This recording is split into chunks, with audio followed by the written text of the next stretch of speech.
I received a question in the comments of my very first YouTube video called Actuality of Being, in which someone was asking about free will, essentially trying to establish if there is or isn't ultimately free will.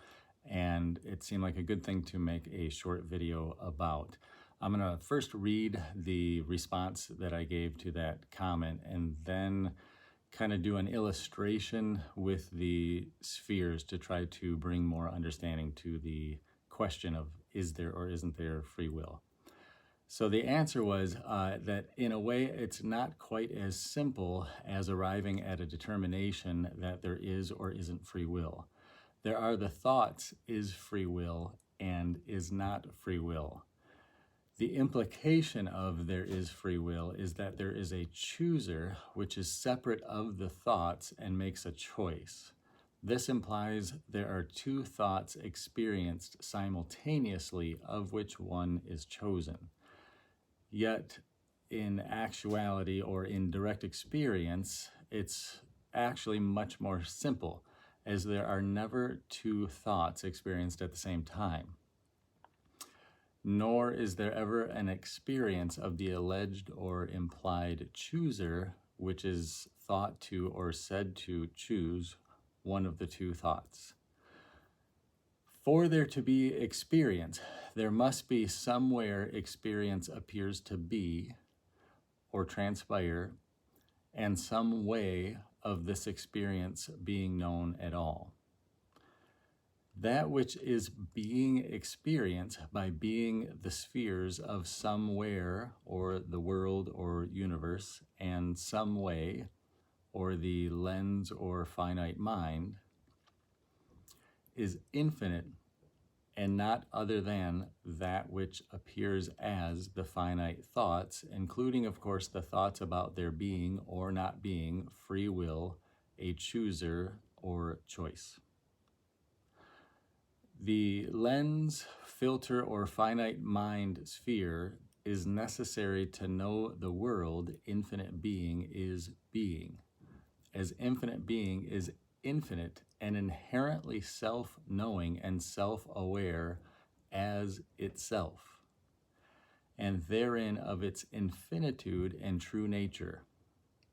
In being the spheres, infinite being sacrifices or forgets or forgoes this self-knowing of its own true nature, which though forgotten, or perhaps better said, is simply overlooked, nonetheless always remains absolutely free in appearing as the spheres or experience or creation of and as its own intrinsic infinite potentiality and creativity, and is aware of the experience of the thoughts it is appearing as, such as there being or not being free will, a chooser or not.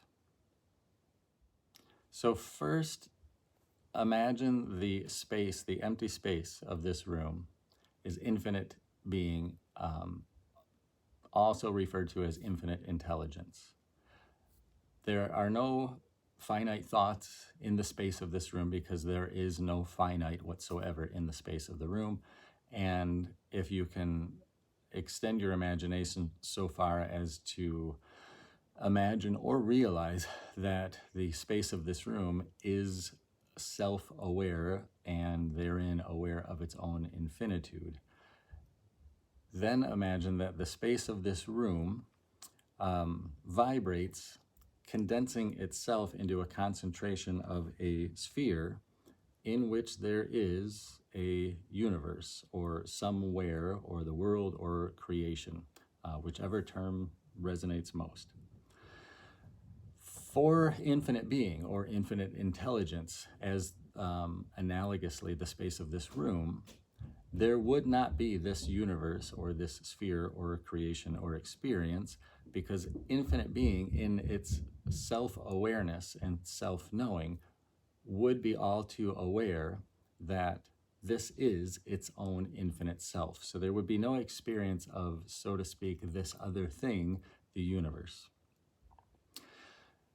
So, and this, of course, with infinite being completely boundless and unlimited, no laws of physics apply, etc., this is not a problem. Infinite being simply bees in the same vibrational concentration of itself manner, bees this sphere by which it can then know this world. In being the two spheres, the, again, sacrifice or forgetting is of infinite being's own infinitude and true nature. So this sphere might refer to as the lens or the finite mind. So again, in bringing attention to just the emptiness of the room and considering that to be infinite intelligence, no finite whatsoever, which therein means no experience of thoughts as one at a time finite thoughts. As the infinite intelligence vibrates, condenses itself, and appears as this finite lens or finite mind to experience the world that it's being, it forgets itself. And the infinite intelligence that is being the finite mind is then experienced as finite or one thought at a time. So the one thought that comes up is there free will?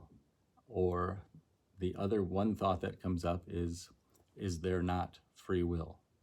So there's no answer per se to in any deterministic or determining way to if there is free will.